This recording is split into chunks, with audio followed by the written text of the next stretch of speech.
conexión con Dios. Por favor, ahora su Biblia en primer libro de Samuel. Vaya ahí a la palabra, la Biblia. Primer libro de Samuel, capítulo 30. Primer libro de Samuel, capítulo 30. Qué importante es que usted siempre cargue su Biblia. Ojalá traiga aún para tomar nota, para resaltar. Porque la palabra de Dios es viva y es eficaz. Y cada vez que la palabra la oímos, produce algo en nosotros. Vamos a leer una historia que experimentó David, aquel hombre del Antiguo Testamento que Dios llamó siendo un jovencito, un pastorcito. El profeta Samuel lo unge como rey y luego llega al trono y se convierte en el rey de Israel, ese hombre tan reconocido que hoy todos sabemos de él, el rey David. Y él vivió una experiencia que hoy nos va a dejar grandes enseñanzas. Y precisamente el tema que quiero tocar en esta mañana lo he titulado La manera bíblica de enfrentar los problemas. La manera bíblica de enfrentar los problemas. Dígale a su vecino cuál es el título. A ver, dígaselo. La manera bíblica de enfrentar. Todos tenemos problemas, ¿verdad que sí? Oiga, esos llegan sin invitación. No es necesario abrirle la puerta, se meten y ahí aparecen. Pero Dios nos ha hecho a nosotros, sus hijos, más que vencedores. Amén. Primera de Samuel, capítulo 30, verso 1 en adelante. Cuando David y sus hombres vinieron a Siclac al tercer día, los de Amalec habían invadido a Negueb y a Siclac, y habían asolado a Siclac y les habían prendido fuego. Y se habían llevado cautivas a las mujeres y a todos los que estaban allí, desde el menor hasta el mayor. Pero a nadie habían dado muerte, sino se los habían llevado al seguir su camino. Verso 3.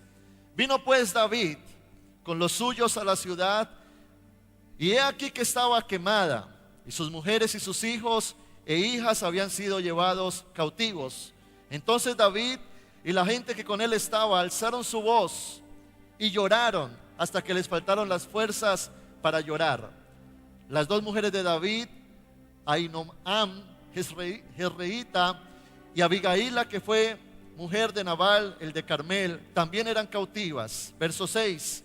Y David se angustió mucho porque el pueblo hablaba de apedrearlo, pues todo el pueblo estaba en amargura de alma, cada uno por sus hijos y por sus hijas. Mas David se fortaleció en Jehová su Dios. Y dijo David al sacerdote Abiatar, hijo de Ahimelech: yo te ruego que me acerques el efod.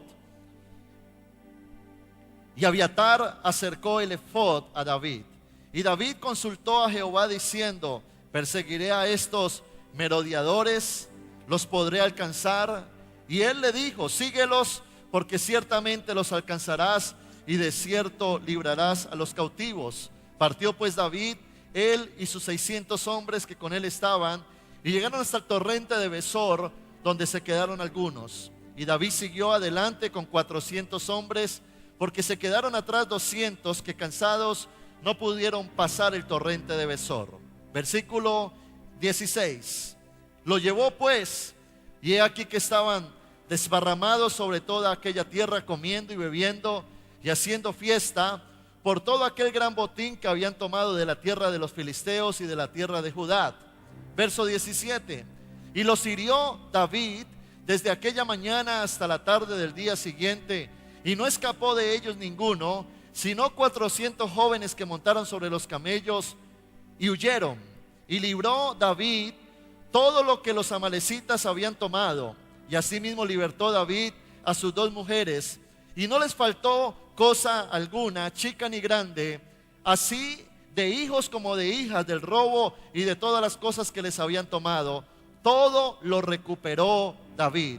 Tomó también David todas las ovejas y el ganado mayor, y trayéndolo todo delante decían: este es el botín de David. Versículo 26. Y cuando David llegó a Siclac, envió del botín a los ancianos de Judá, sus amigos, diciendo: he aquí un presente para vosotros del botín de los enemigos de Jehová. Muy bien, gloria a Dios. Esta historia es una historia que muestra la realidad que todos los seres humanos vivimos en algún momento de nuestra vida. David, a pesar de que era un hombre ungido, llamado, lleno del Espíritu Santo, atravesaba problemas. Porque algo que tenemos que entender a la luz de la palabra es que la unción no nos hace personas que no vayamos a vivir problemas, no nos hace personas ausentes de dificultades. Estamos en un mundo donde estamos expuestos, somos vulnerables, tenemos un adversario que se llama Satanás, que es real, que quiere dañar nuestra vida, que quiere afectar a nuestros hijos, que quiere afectar nuestra economía. Vivimos en medio de un contexto social donde la economía es dura, donde la situación afuera no es fácil. Quizás usted tenga un negocio, una empresa, o trabaje como empleado en algún lugar y esté padeciendo algún momento de dificultad, o quizás en nuestro cuerpo somos frágiles también y nos enfermamos y llegamos al médico y el médico hace un examen y nos dice una mala noticia acerca de algo que tenemos y eso causa dolor, preocupación. Quizás sea una situación con un hijo que está en las drogas, o un matrimonio difícil, una persona que viva contigo que te causa problemas. Bueno, muchos índoles de problemas que pueden llegar a nuestra vida. En la vida de David, dice la palabra de que David estaba con su ejército y estaban haciendo una labor de conquista. Estaban trabajando afuera de la ciudad donde vivían, que era Siclac. Y dice la palabra de que él estaba con 600 hombres afuera, ocupándose de lo que Dios le había mandado hacer. Y dice que cuando regresan a su ciudad, imagínense la escena, una ciudad echando humo, todo en llamas, todas sus casas deshechas. Y cuando se asoman todos estos 600 hombres a ver su casa, no solamente encuentran que está en ruinas, sino que su familia no está. Los enemigos, los amalecitas, los habían secuestrado, se habían llevado sus pertenencias, sus mujeres, sus hijos. Habían tomado todo lo de ellos, quizás cosas que habían alcanzado con mucho tiempo, que habían construido con el tiempo, quizás hogares que habían levantado con mucho esfuerzo. Ahora todo estaba en el piso. Y la situación fue difícil para David, porque aún sus hombres se volvieron a él. Le echaron la culpa a David. David, ¿por qué sucedió esto? ¿Por qué mientras estamos afuera sirviéndote a ti, ahora llegamos y todo está destruido? Inmediatamente se manifestó en ellos lo natural, la queja. ¿Quién es el culpable? Hallemos el culpable. Tanto que estaban al límite de matar a David. Dice que estaban a punto de apedrearlo. Imagínense la condición de David. No solamente asumir su pérdida personal, porque su casa también estaba deshecha, sus esposas estaban secuestrados, sus hijos estaban secuestrados, sino asumir la responsabilidad de su pueblo. Eso pasa cuando somos líderes, cuando manejamos personas, cuando hay crisis, cuando hay situaciones, todo recae sobre nosotros. Eso mismo nos puede pasar a nosotros en la vida cristiana. Vienen problemas, dificultades, malas noticias. Vivimos tiempos de altibajos económicos, tiempos de situaciones adversas, un problema con un hijo, una situación en la salud, una situación a nivel espiritual o en mi ministerio, que las cosas no se dan, que ya estoy cansado, que estoy frustrado. Y naturalmente lo que hacemos es exponer nuestra queja, hablar de nuestra queja, buscar un culpable, hablar el problema. Y quizás hayan personas en esta mañana que están viviendo una situación difícil en este momento. Quizás hayan personas en este momento que quizás anhelan terminar este año bien, pero en su presente las cosas no están bien. Puede ser una afección en tu cuerpo, en tu casa, en tu familia, en tu economía. Esta situación fue una de las más difíciles que tuvo que enfrentar David en su vida. Pero esta porción bíblica habla de un principio malo, pero un final bueno. Escuche esto: un principio malo, pero un final bueno. ¿Qué pasó en el medio de las dos cosas? Para cambiar lo malo en bueno y para que las circunstancias se revirtieran y ahora lo que parecía malo se convirtió en una gran victoria. Vamos a la palabra y miremos lo que David hizo en medio de esa situación. Lo primero que muestra la Biblia está en el capítulo 30, verso 6. Primera de Samuel 36, en la porción que estamos leyendo. El texto dice que David se angustió mucho porque el pueblo hablaba de apedrearlo, pues todo el pueblo estaba en amargura de alma, cada uno por sus hijos y sus hijas. Pero aquí está el primer aspecto: pero David se fortaleció en Jehová su Dios. ¿Qué fue lo primero que hizo David? David se fortaleció. ¿Qué significa la palabra fortalecer? Significa recobrar fuerzas. Usted y yo no podemos pelear débiles. No podemos enfrentar los problemas con una mentalidad de derrota. No podemos enfrentar las circunstancias con mentalidad de perdedores. Entonces David dice que como ellos estaban fuera de Jerusalén, llamó al sacerdote. Él tenía un sacerdote y trajo el efod. El efod era una vestidura sacerdotal. Se prendió de esa vestidura, entró quizás a su carpa, se encerró y le dijo: Señor, necesito tu fortaleza. Dios no prometió que no íbamos a tener problemas. Lo que Él prometió era que iba a estar con nosotros siempre. Y esa es la perspectiva correcta de la vida que se muestra en la palabra. Van a venir problemas, pero Dios está conmigo. Van a venir dificultades, pero Dios está conmigo.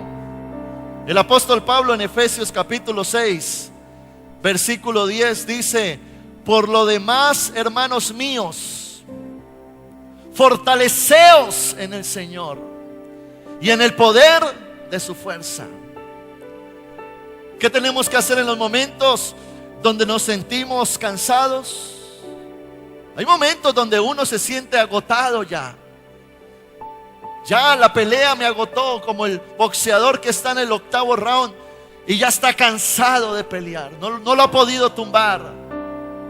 Y si ese hombre no se fortalece para seguir, su debilidad es su derrota. Tú tienes que enfrentar los problemas fortalecido en el Señor. Por eso es tan importante entender la necesidad de la búsqueda de Dios. Y Dios nos ha dado herramientas para ir a su presencia. Usted tiene una herramienta que se llama la oración, otra herramienta el ayuno, otra herramienta ir al templo, buscar la presencia del Señor. Y no permitir que el enemigo use esa circunstancia, ese problema para destruirte. Satanás usa dos armas poderosas que si no las sabemos enfrentar nos destruyen. La primera arma que usa el diablo contra nosotros se llama intimidación. Y la intimidación nos vuelve cobardes. Así como estaba el pueblo israelita frente a Goliat, estaban escondidos, amedrentados. El diablo quiere hacerte creer que ese problema es tu fin, que esa enfermedad es tu muerte, que esa situación con tu hijo es tu catástrofe, que ya se terminó todo. ¿Para qué? Para que ni lo intentes más, para bloquearte. Satanás quiere, por medio de la intimidación, poner pensamientos de derrota, pesimismo, queja, fatalismo, temores. Pero usted y yo debemos de discernir las intenciones de Satanás, pero también entender que Dios es más fuerte que cualquier circunstancia, que cualquier problema, que cualquier adversidad, y que con Él vamos a salir adelante. La segunda arma que usa el diablo se llama engaño. Y engaño tiene que ver con que cuando estamos atravesando momentos difíciles, el diablo pone pensamientos, mentiras, precisamente para que tú no encuentres la salida en Dios, sino en tu propia capacidad. Entonces note cómo trabaja el diablo. Hay un problema económico, entonces el diablo te dice: tienes que trabajar más, aprovecha más esta temporada. Este es el tiempo en que puedes recuperarte. Ya ve allá, trabaja hasta las 9 de la noche, olvídate de tu casa. El domingo no, métete a trabajar. Y el diablo te enreda la cabeza, haciéndote aislar más de Dios. Y lo que está produciendo Él en ti es debilidad espiritual. Y débiles espirituales no ganamos las batallas. Usted y yo ganamos las batallas si estamos fuertes a nivel espiritual. El problema no es el tamaño del gigante. El problema es la estatura de lo espiritual que seamos en Cristo. El diablo va a quererte consumir en la ocupación. Te va a querer decir: ¿cómo se te ocurre diezmar en este momento donde tienes tanta necesidad? Esas son las palabras del diablo. Eso que cuento de orar, váyase a hacer lo suyo. O en medio de la crisis matrimonial, búsquese a otra. Vuelva a lo mismo, vaya al vicio, al alcohol, vaya, desahóguese. Esas son las mentiras del diablo que cuando las creemos caemos en el engaño satánico. Pero usted y yo no podemos comerle cuento al diablo. Diga conmigo eso: yo no le voy a comer cuento al diablo.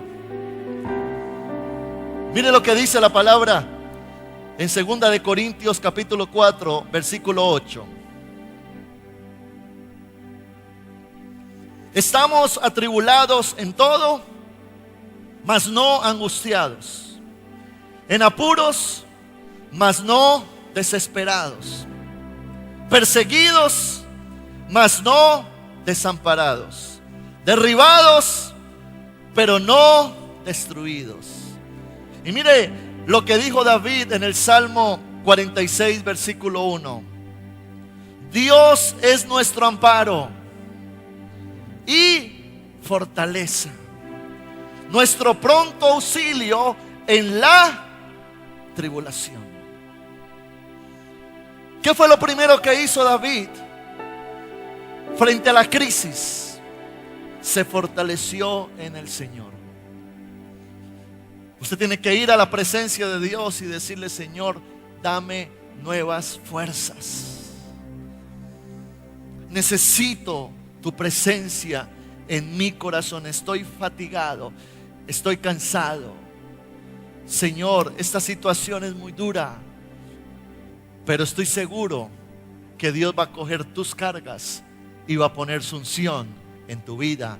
Porque Él dijo: vengan a mí los que estén cargados y cansados, y yo los haré descansar, dice la palabra.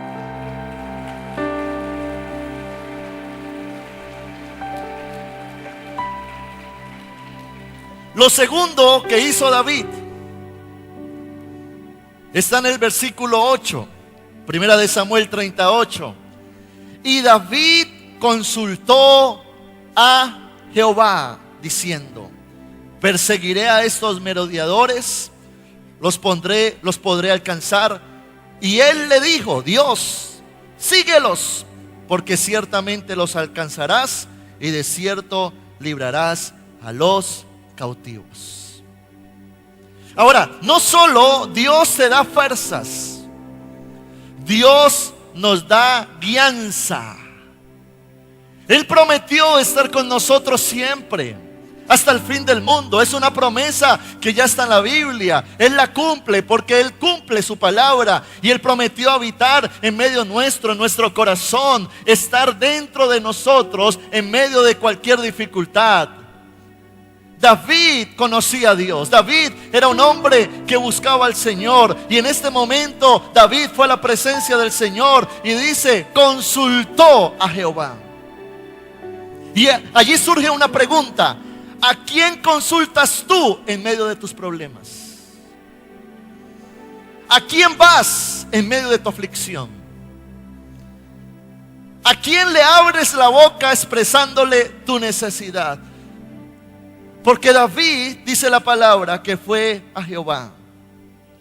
El Salmo capítulo 34, versículo 18 dice: cercano está Jehová a los quebrantados de corazón y salva a los contritos de espíritu. Cercano.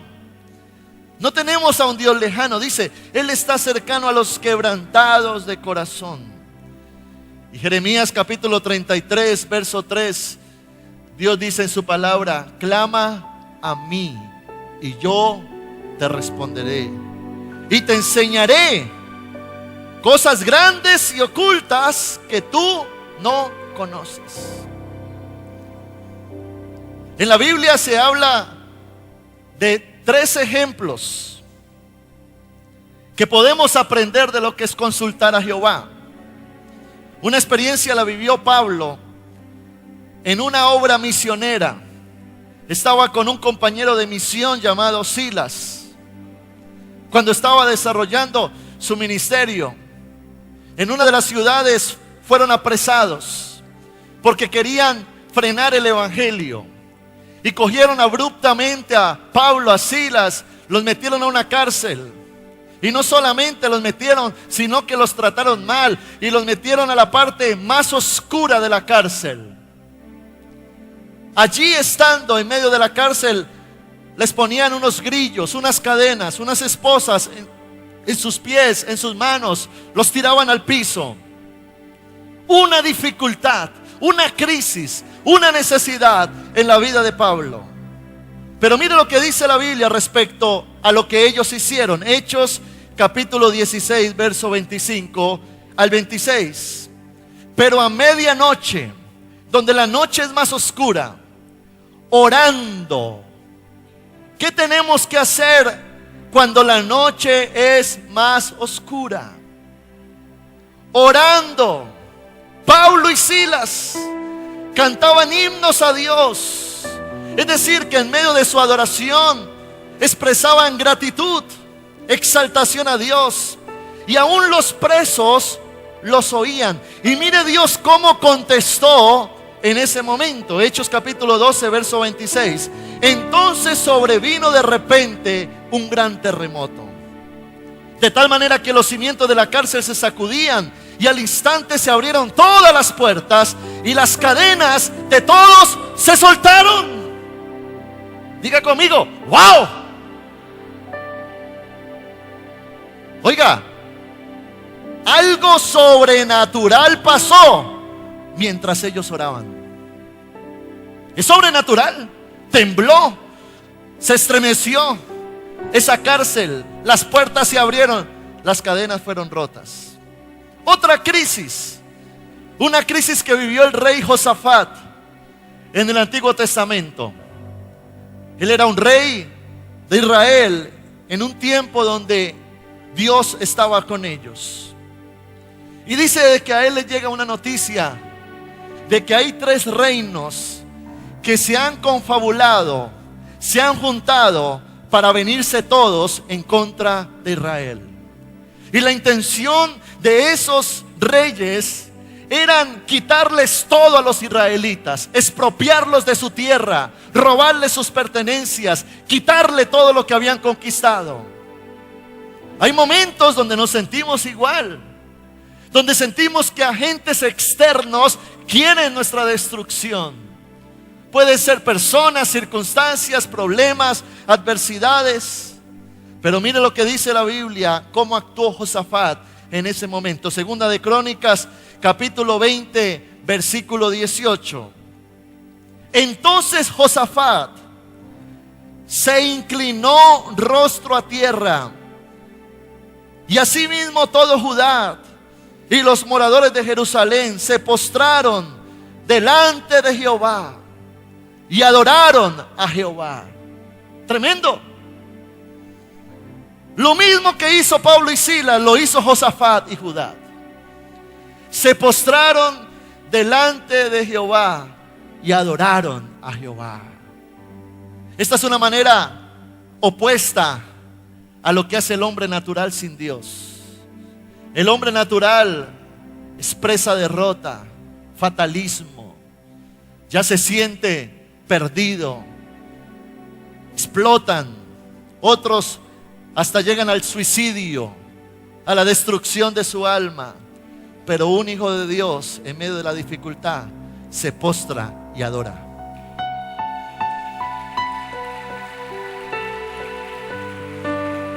Oiga, versículo 22.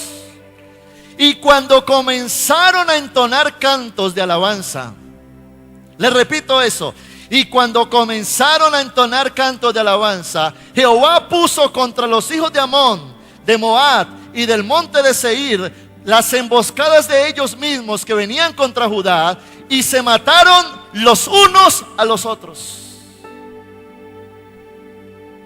Mientras ellos adoraron, sus enemigos se mataron unos a los otros. Note cómo Dios en medio de la búsqueda, cuando nosotros nos metemos con Dios, Dios destruye a nuestros enemigos. Denle un fuerte aplauso a ese Señor.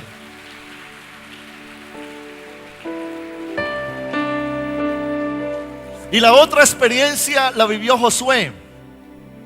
Josué fue aquel líder que introdujo a Israel a la tierra prometida. Conquistó Jericó. Tomaron posesión de Jericó. Iban para adelante, tenían el respaldo de Dios. La gente los seguía. Venían de una victoria y ahora seguía una ciudad llamada Ai.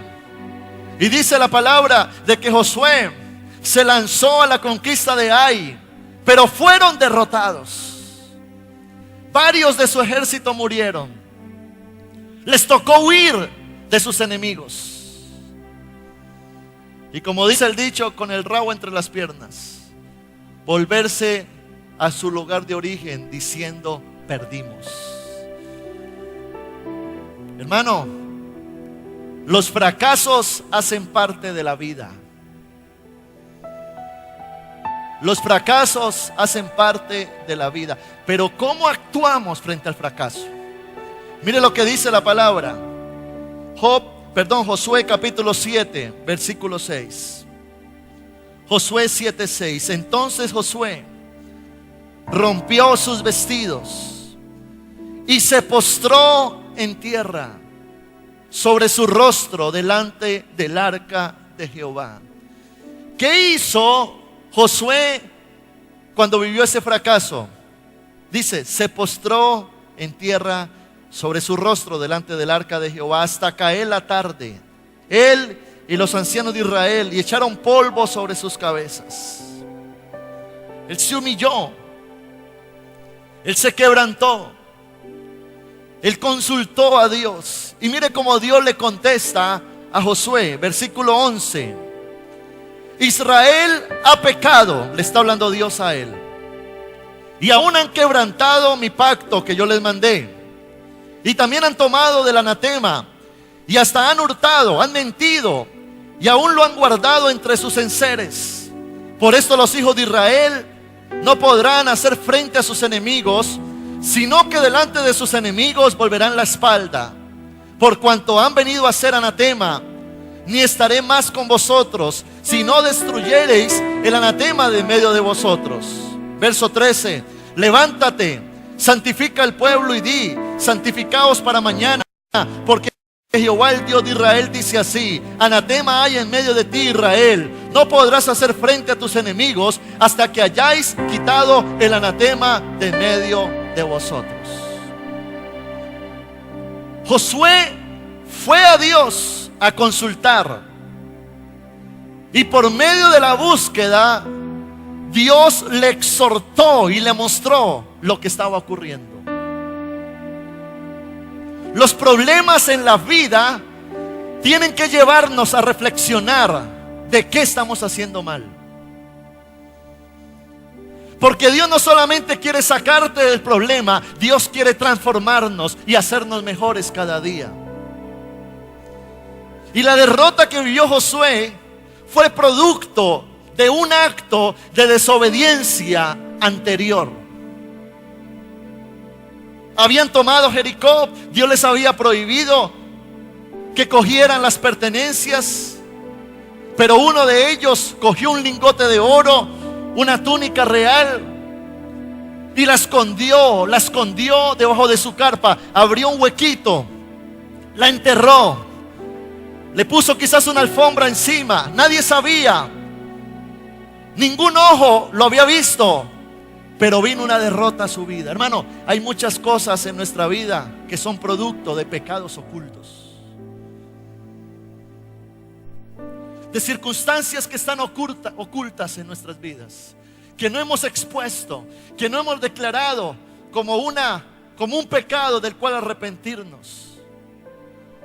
Por eso es tan importante en los momentos de dificultad no correr en necedad, hacer cualquier cosa. No, es momento de fortalecernos en Dios, pero también ir a la presencia del Señor y decirle: Señor, examíname. Examíname. Y si estas cosas están sucediendo por algo que está en mí, Señor, muéstramelo. Y dice la palabra de Dios que Dios conoce lo más íntimo de nuestros pensamientos. Y Dios nos habla y nos redarguye. Y allí es cuando Josué quita el anatema. Lo quitó, lo destruyó, pidió perdón al Señor y se lanzó de nuevo a pelear contra la ciudad de Ai. Y obtuvo la victoria porque Dios estaba con él.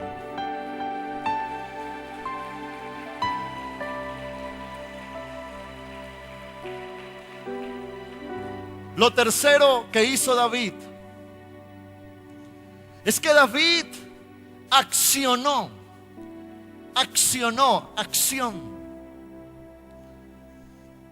Él se metió con Dios. Esos son tres principios fundamentales para vivir vidas victoriosas. Se fortaleció, consultó y accionó. En el versículo 9, estamos en 1 de Samuel capítulo 30. Dice: partió pues David, él y los 600 hombres que con él estaban, y llegaron hasta el torrente de Besor, donde se quedaron algunos. Versículo 17: y los hirió David desde aquella mañana hasta la tarde del día siguiente, y no escapó de ellos ninguno, sino 400 jóvenes que montaron sobre los camellos y huyeron.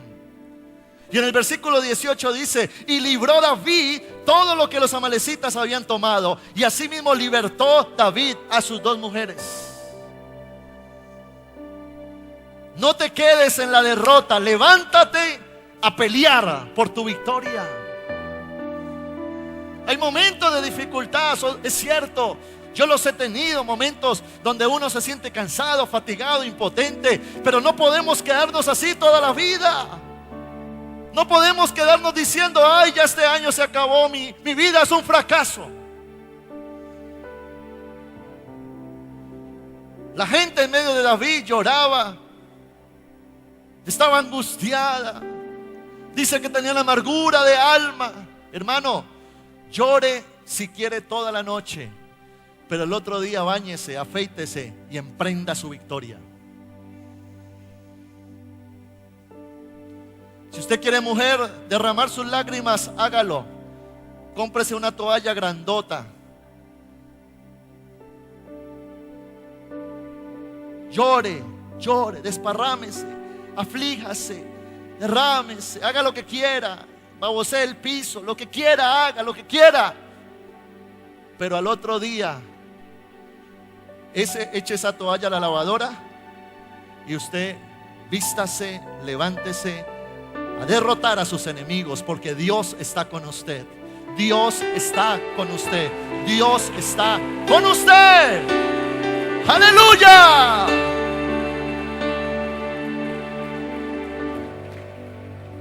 Mire lo que dice de David. David partió, los hirió y los libró. ¿Cuál es el problema hoy en día en tu vida? Un problema familiar. Es el momento de enfrentar la vida. Es el momento de enfrentar los problemas. Es el momento de pedir perdón. Es el momento de dar la cara. Es el momento de hablar. Es el momento de retomar. Es el momento de volver a orar. Es el momento de ayunar más. Es el momento de levantarnos a hacer algo. ¿Tienes problemas económicos? Pues es el momento de enfrentar las deudas. Es el momento de hacer planes de pago. Es el momento de cambiar tu mecanismo de manejo del dinero. Es el momento de buscar otro empleo. Es el momento de hacer tu propia empresa. Es el momento de meterte a estudiar. Es el momento de hacer algo. ¿Tienes problemas en tu interior? Una atadura, un vicio, algo que te tumba, te derrumba, te lleva otra vez a lo mismo, a la misma mentira, al vicio, al pecado. Está bien, llora, quéjate, pero fortalécete en Dios, háblale a Dios y levántate. El pecado no se enseñoreará de nosotros, dice la palabra de Dios. Hay una enfermedad, pero ¿yo qué tengo que hacer frente a la enfermedad? Tengo que declararme sano en el nombre de Jesucristo. Tengo que buscar los medios. Tengo que buscar al médico, la ciencia, lo que sea necesario. Pero esta enfermedad no me va a destruir a mí. Porque Dios puede usar la ciencia para sanarte. Pero no podemos quedarnos en la condición de derrota diciendo, ya lo perdí todo. Yo no le quiero escuchar a usted hablar queja, derrota, pesimismo. Le quiero oír hablar fe. Que usted diga, todo lo puedo en Cristo que me fortalece.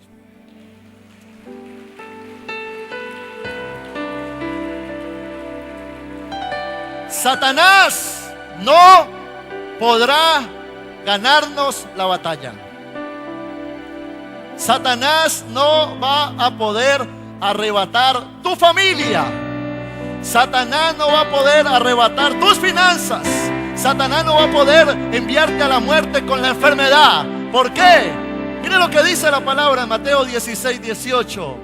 Y yo también te digo, tú eres Pedro, y sobre esta roca edificaré mi iglesia, y las puertas del Hades no prevalecerán contra ella. ¿Sabe de quién está hablando Jesús? De la iglesia. ¿Y sabe quién es la iglesia? Usted. Y lo que está diciendo la palabra es que Satanás no podrá prevalecer contra ti. La palabra prevalecer, uno de sus significados es superioridad. Y lo que dice el texto es que Satanás no es superior a ti. El infierno no podrá ser superior a ti.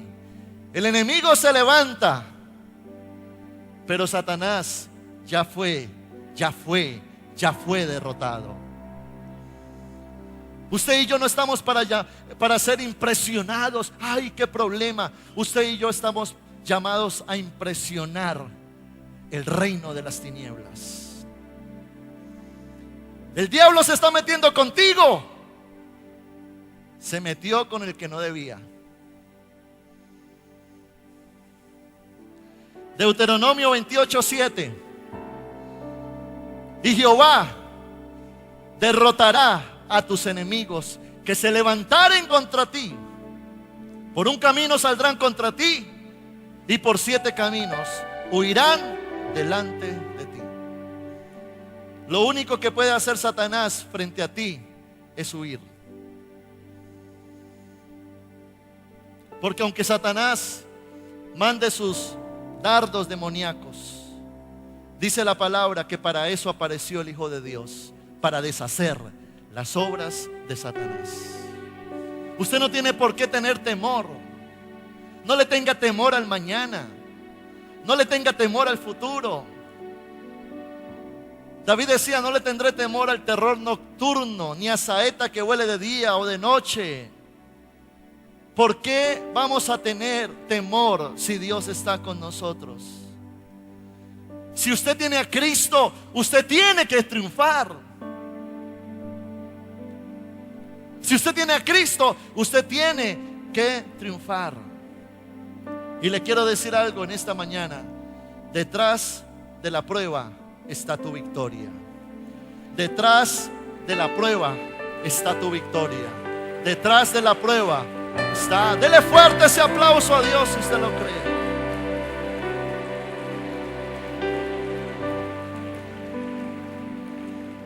Y a manera de conclusión, mire cómo termina la historia de David. Primera de Samuel 30:19. Dice la palabra que todo lo que David perdió, lo recuperó. Y no les faltó cosa alguna, chica ni grande, así de hijos como de hijas, del robo y de todas las cosas que les habían tomado. Todo lo recuperó David. Dios no solamente te va a bendecir y respaldar, sino que va a devolver a tus manos lo que a ti te pertenece. Y no solamente obtuvo lo que perdió, sino que ¿sabe qué dice la historia? Que David despojó a sus enemigos de todo lo que ellos tenían. Verso 20. Tomó también David todas las ovejas y el ganado mayor, y trayéndolo todo delante decían: este es. Esos que querían apedrearlo ahora estaban diciendo: este es el botín de David. ¡Wow! Antes querían apedrearlo, ahora lo estaban felicitando.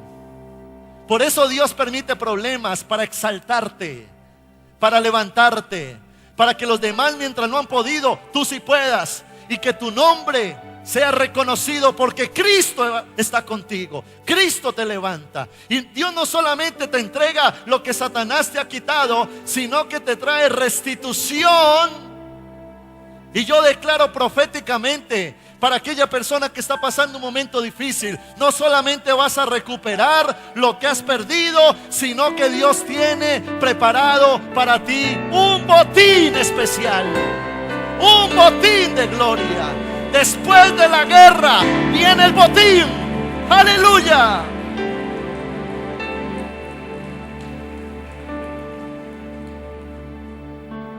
Y me gusta mucho la actitud de David.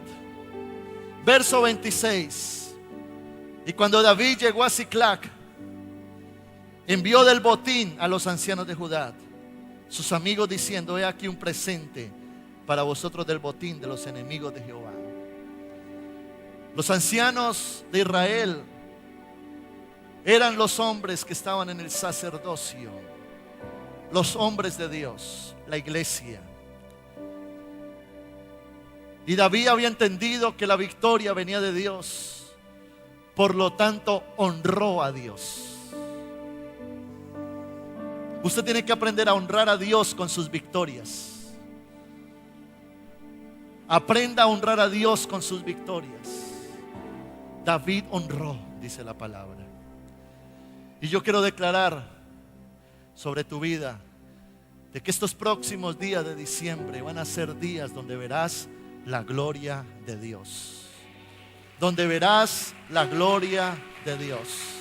Donde verás que la gloria de Dios. Póngase de pie, por favor.